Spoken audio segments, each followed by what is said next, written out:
Something extraordinary happened at the end of January 2026, and almost nobody noticed how strange it really was. On the surface, the story looked simple. Gold collapsed. Silver collapsed even harder. Headlines everywhere screamed panic, liquidation, margin calls, and the end of the precious metals trade. Gold suffered one of its worst single-day crashes in decades. Silver lost nearly half its value in hours. Social media was flooded with charts, memes, and experts explaining why this was inevitable. But while everyone was staring at price candles, something else happened quietly, almost invisibly in the background. And it is that second event, not the crash, that may end up defining where gold goes next. Because while the world was distracted by falling prices, the United States Department of Justice uploaded millions of pages of previously sealed documents connected to Jeffrey Epstein onto a public government website. No press conference, no announcement, just files, massive, unsearchable, overwhelming in scale, dropped into the public domain. Buried inside those documents is a single email, and that email doesn't prove anything by itself, but it opens a door that powerful people clearly do not want opened. The reason this matters is not because of Epstein. It's not because of conspiracy theories. It's not even because of what the email claims. It matters because of what happens when you line that email up against verified facts, documented silence, and financial behavior at the highest level of global power. And when you do that, the picture that emerges is deeply unsettling. Let's be clear from the start. This story is not about believing wild claims.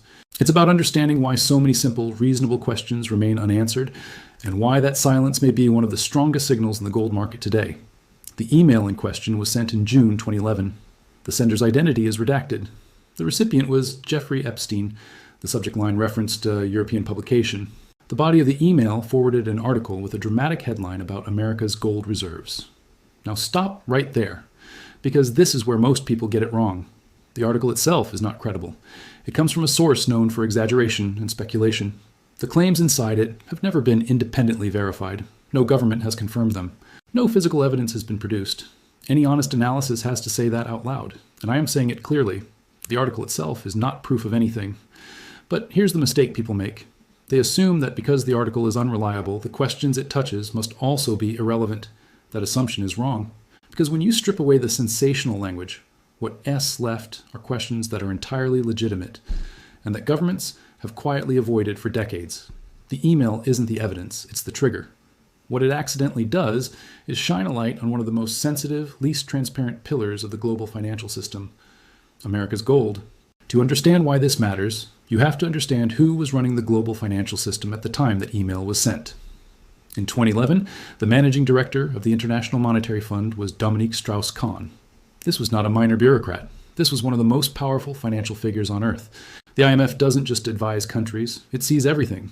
Debt structures, reserve positions, emergency liquidity, gold holdings, currency stress. When a country is in trouble, the IMF knows before anyone else. And in May 2011, Strauss-Kahn was arrested in New York, pulled off a plane, and accused of a crime that instantly destroyed his career and reputation worldwide. The story exploded across global media. Within hours, he was finished. And then something strange happened. The criminal case collapsed. The charges were dropped. The evidence fell apart. Courts later cleared him in related cases. Years passed, and what once looked like certainty dissolved into doubt. You don't need to believe in conspiracies to find that unsettling. One of the most powerful financial officials on earth was removed overnight, publicly humiliated, and permanently sidelined. And the legal foundation for doing so did not hold. Even more unsettling, another international banking figure was accused of a nearly identical crime in the same city within days. That case also fell apart. Does that prove anything? No. But it does establish a pattern of extreme outcomes followed by quiet reversals. And patterns matter. Now let's talk about Fort Knox, because this is where speculation ends and documented facts begin. The United States claims to hold roughly 4,580 metric tons of gold in its reserves. Most of it is stored at the Fort Knox Bullion Depository in Kentucky. This is presented as the largest sovereign gold reserve on Earth. The gold is said to sit behind a vault door weighing over 20 tons, protected by military security, with access codes divided among multiple individuals, so no single person can open it alone. That all sounds reassuring. Until you ask a very simple question: when was the last full, independent physical audit of that gold? The answer is 1953, more than 7 decades ago. Let that sink in. Every year, ordinary citizens are audited, businesses are audited, banks are audited, governments audit each other. But the largest gold reserve in the world has not undergone a comprehensive, independent public audit since the early Cold War. There have been visits, partial inspections, photo opportunities, paper checks, seal verifications, but no modern audit that includes full bar counts, random drilling, independent metallurgical testing, and transparent public reporting. In other words, the kind of audit that would end all doubt. That absence alone should concern anyone who believes in accountability. Now consider this. In recent years, multiple U.S. senators have publicly stated that they have been denied access to Fort Knox, not tourists, elected officials with security clearance. In 2017, the Treasury Secretary visited the vault for the first time in decades and later tweeted that the gold was safe. That was the verification, a tweet. If that sounds absurd to you, you're not alone. Fast forward to 2025. The richest man in the world publicly asks why no one has confirmed that the gold is still there and suggests live streaming an inspection. The President of the United States publicly states that the government should go into Fort Knox and make sure the gold is there. A sitting U.S. senator formally requests access and sets a deadline.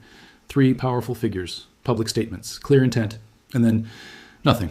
No inspection, no live stream, no response, no explanation, just silence. That silence is not proof of wrongdoing. But it is proof of something else. It proves that transparency was promised and then quietly abandoned. And that matters, because if the gold is unquestionably there, proving it would be trivial. One day, independent auditors, cameras, published results. The cost would be negligible compared to the confidence it would restore, and yet it hasn't happened. Now add another verified event to this picture. In 2013, Germany asked for a portion of its gold reserves to be returned from storage in the United States. This was German gold, owned by Germany, merely held abroad. The response was that it would take years, not weeks, not months, years.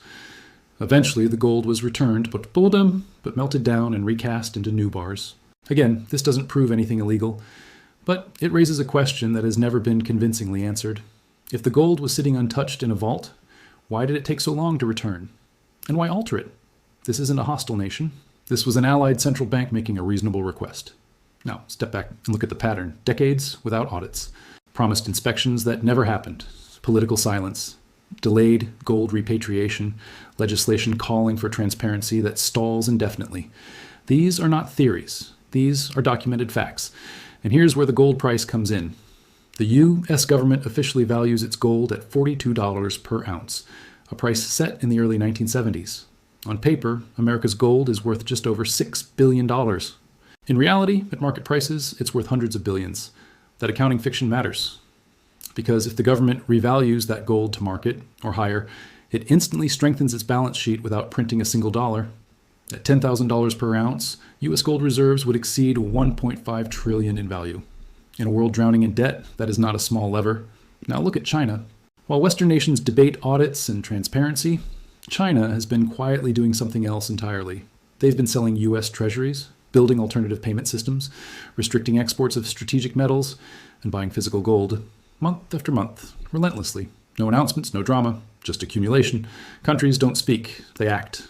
And China's actions suggest one thing very clearly. They do not trust a system backed primarily by promises. They trust physical assets. So when you see gold crash violently and then see central banks, sovereign funds, and major banks not abandoning it, but doubling down, that should tell you something. After the crash, major institutions raised their long-term gold targets, not lowered them. They saw something the public didn't. Markets don't move on stories alone. They move on incentives. And right now, the incentives are lining up for higher gold prices. More scrutiny, more doubt, more demand for physical ownership, more reasons for governments to want higher valuations. The January crash wasn't the end of the gold story. It may have been the beginning of its next chapter. Not because of one email, but because that email reminded people to ask a question that should have been answered long ago. If the gold is there, prove it. Until that happens, uncertainty remains. And uncertainty is fuel. Fuel for demand, fuel for revaluation, fuel for prices that once seemed impossible. I'm not telling you the gold is gone. I am telling you no one has proven it is there in a way that ends the debate. And in markets, unresolved questions don't disappear. They compound. That is why this matters. That is why people are paying attention. And that is why the door that email opened will not close easily. Once you see it, you can't unsee it, and neither can the market.